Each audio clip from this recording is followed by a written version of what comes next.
इसीलिए हम लोग भी अपनी भूमिका रखते हैं। लोग आते हैं, आशीर्वाद देते हैं, जाते हैं। शायद हमने यही कमाया है। हम चलते गए और कारवा बनते गए और लोग जुड़ते गए। आज अवार्ड इवेंट खत्म हो गया, कल से हम लोग दूसरे अवार्ड इवेंट की तैयारी करेंगे।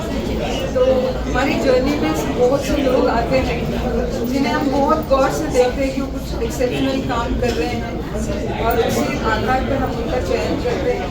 इसमें कोई बहुत बड़ी टीम वगैरह नहीं है, मेरी ऑब्वियसली टीम है, हमारी टीम है, जैसे अक्षय रेड्डी है, मैं उत्पल मिस्त्री है, बहुत से लोग हैं, खासकर अक्षय। हम लोग बैठ के देखते हैं कि किसने क्या काम किया पूरे साल अवार्ड के लिए उचित है, उस तरह से सिलेक्शन। मैं मुंबई तो आप भी नॉमिनेशन भेज सकते हैं क्योंकि हमारे पास जितने नॉमिनेशंस आते हैं इसमें से आप शॉर्टलिस्ट करके फिर एक फाइनल सिलेक्शन करते हैं। अगली बार आप नौकरी हो जाओ अपने आप को करिएगा। मैं मुंबई से तो ठीक है, लेकिन ऐसे सुना है कि महाराष्ट्र के बीड जिले से भी आए थे, तो किस तरीके से चयन होता है? क्या महाराष्ट्र के बाहर के लोगों को भी मौका दिया जाता है? क्या कहना चाहिए इस बारे में? किस तरीके के, किस कैटेगरी के लोगों को चुना जाता है? भारतवर्ष में बहुत से ऐसे लोग हैं जो बहुत अच्छा काम कर रहे हैं और पूरे भारतवर्ष में जो है लोगों ने बहुत अच्छे काम करके इस देश की उन्नति में योगदान दिया हुआ है। अवार्ड कभी किसी राज्य के लिए या किसी एरिया के लिए सीमित नहीं है, क्या सीमित होता है।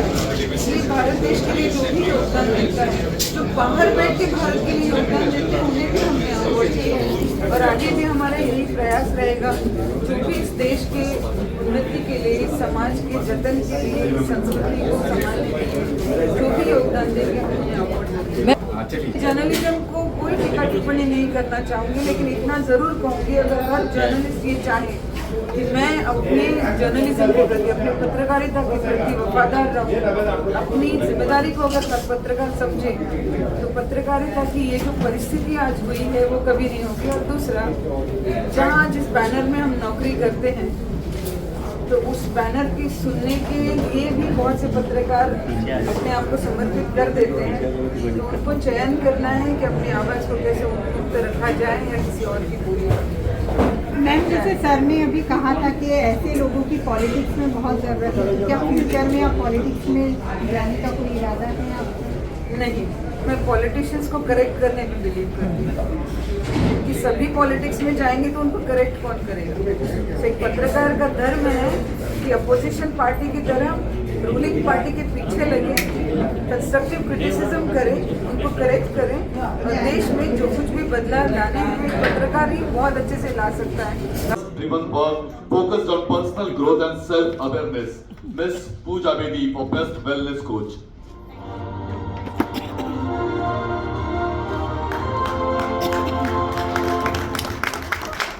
People's perceptions of how I've gone beyond Pehla Nasha and my dress flying into being a life coach.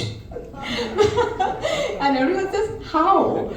And you know, over the course of the last 30 years, I've had such a wonderful journey. So many avatars. Of course, being a model, being a film star, being a reality TV with Sanjeev. We've done a lovely show called Jhalak Dikhlaja together as well.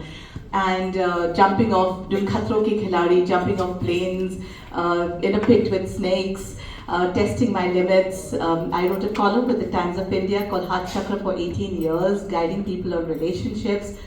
But most importantly, I don't think people are very aware that my grandfather was an energy healer, and he healed thousands and thousands of people through energy sciences. And his institute in Italy, above Venice in Cittadella, still continues his healing practices till date. There are people who've been there who had cancer, last stage, were given 1 month to live, who came and asked him for extension of their life, and he just laughed. And 30 years later, they're running his institute. So my grandmother, Frida Bedi, she was the highest ordained Buddhist nun in the world. And there are 3 amazing books written on her life by English authors. I'm humbled to be the 18th direct descendant of Guru Nanak Sahib as well. And that is just something that goes in my bloodline. बहुत बहुत बहुत शुक्रिया अदा करता हूँ Vaidehi madam का, उन्होंने 18वां news makers festival award के लिए मुझे याद किया। ये तो 18वां है, लेकिन जब 50वां भी होगा तो मैं खुशी में आऊँगा। और ये इतने दिग्गज लोगों के बीच में मुझे भी इन्होंने लायक समझा, इसलिए मैं वाकई में इस अवार्ड के लिए बहुत बहुत बहुत थैंक यू।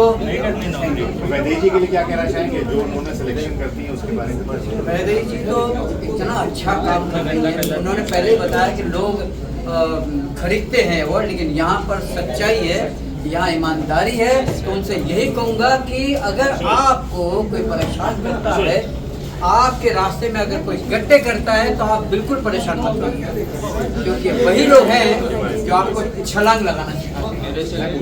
वैदेही मैडम को मैं बहुत बहुत शुभकामनाएं दूंगा और ये कहूँगा कि आप ऐसे काम करते रहिए और हमेशा आगे बढ़ते रहिए, और जब जब याद करेंगे मैं आ जाऊँगा। बस ये मंच पर पर्सनली मैंने यही कहा कि अपने सामने काफ़ी सारे अवार्ड्स मिले।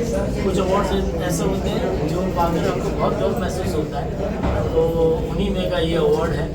और वैदेही जी की बातें सुनकर वाकई में बहुत ही अच्छा लगा। और आज अलग अलग क्षेत्र के जो महानुभावों को जो अवार्ड दिया जा रहा है, उन सब के साथ मुझे भी सम्मानित किया गया। ये मेरे लिए बहुत ही गर्व की बात है और बहुत ही अच्छा बढ़िया काम, बहुत ही निखालस व्यक्तित्व है वैदेही जी का।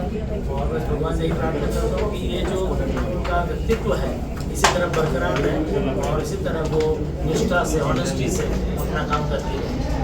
आज जो अवार्ड मिला है वो मैं नहीं कहूँगा कि मुझे एक्टर के तौर पर मिला है। मैं एक्टिंग थिएटर में बहुत कम करता हूँ, लेकिन मैं थिएटर लिखता बहुत हूँ और डायरेक्ट बहुत करता हूँ।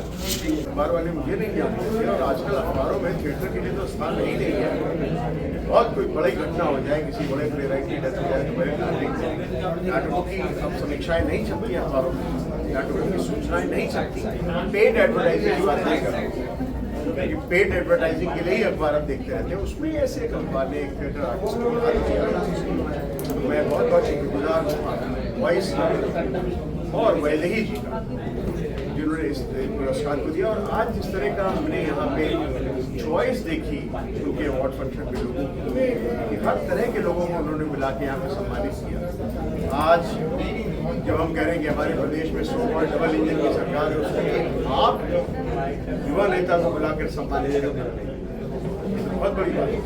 और खास करके आजकल के ज़माने में जब आप पार्टी को तोड़ रहे हैं दिल्ली में, उस समय भी एक आप जिसको बुला के कितना न्यूट्रल ये अवार्ड है, कितनी ऑब्जेक्टिविटी के साथ ये अवार्ड दिया जाता है। वैदेही जी का बहुत बहुत शुक्रगुजार हूँ और धन्यवाद करता हूँ। किसान की दुनिया से वैदेही मैडम के द्वारा और खास करके अचीवर्स अवार्ड का जो प्रोग्राम है, मैं सभी अचीवर्स को बहुत बहुत धन्यवाद देना चाहता हूँ। बहुत ही अच्छा प्रोग्राम, बहुत ही शानदार प्रोग्राम रहा ये, और इस प्रोग्राम से बहुत लोग इंस्पायर होंगे ऐसा निश्चित मैं मानता हूँ। और ऐसे प्रोग्राम होने चाहिए जिससे कि जिन्होंने समाज के लिए, जिन्होंने राष्ट्र के लिए काम किया है, वो अपने जीवन को स्पष्ट कर सके। इसके लिए ये कार्यक्रम होना बहुत जरूरी है। जो 18वां आफ्टरनून वॉइस का अवार्ड था, इस साल हम इस अवार्ड में आते हैं। निश्चित तौर पर देश की जो जाने मानी हस्तियाँ तो होती है, मगर जो विभिन्न क्षेत्र की जो अपनी कला, अपनी हुनर दिखाने का जो मौका नहीं मिलता, उन्हें इस मंच के माध्यम से अवार्ड देकर कहीं में तो पटल देने का काम डॉक्टर वैदेही तामोर और पूरी टीम करती है। उनको मैं बधाई देता हूँ। धन्यवाद। मतलब पहले लेने की जगह में राजनीति की जगह में, अगर एक बात मैंने देखी, वैदेही जो पहले थी वो ही आज थी, और उसकी वो सच्चाई, उसकी वो लड़ाई, द्वेष, उसकी वो सोशल अवेयरनेस, विमेन एम्पावरमेंट इत्यादि के जो भाव रहे हैं, बस उसी से मैं उनसे जुड़ी हूँ और सदा जुड़ती रहूँगी। Thank you very much. Thank you. मेरे लिए अवार्ड नहीं है, जिम्मेदारी है, बहुत बड़ा जिम्मेदारी लेके जा। दीदी बहुत टैलेंट है, क्योंकि मुझे सिखाया। दीदी आप मैंने हम लोग अवार्ड दिया ताकि आप अपने समाज के लिए, देश के लिए अच्छा कुछ करो। हमेशा सब लोग चाहते ताली बजा के मांगना हम लोग का काम है, लेकिन इसके अलावा भी हम लोग को बहुत कुछ करना आता है, इसलिए मुझे ये मिला। मैं चाहूँगी मेरे को देख के मेरे कमेंट के लोग सीखे। थैंक यू शो में जितना भी लव है सबके लिए, थैंक यू सो मच। काफ़ी सरप्राइज हो गया था क्योंकि हम लोग क्या है ऑफिसर्स हैं, अपना काम करते रहते हैं, एक्सपेक्ट नहीं करते हैं वो सपोर्ट मिलेगा, बट मेरे लिए बहुत बड़ी चीज़ है और मैं बहुत मोटिवेट हूँ इसमें कि अच्छा काम आगे भी करता रहूँ और वाइल्ड लाइफ संरक्षण ये 100% करता रहूँ।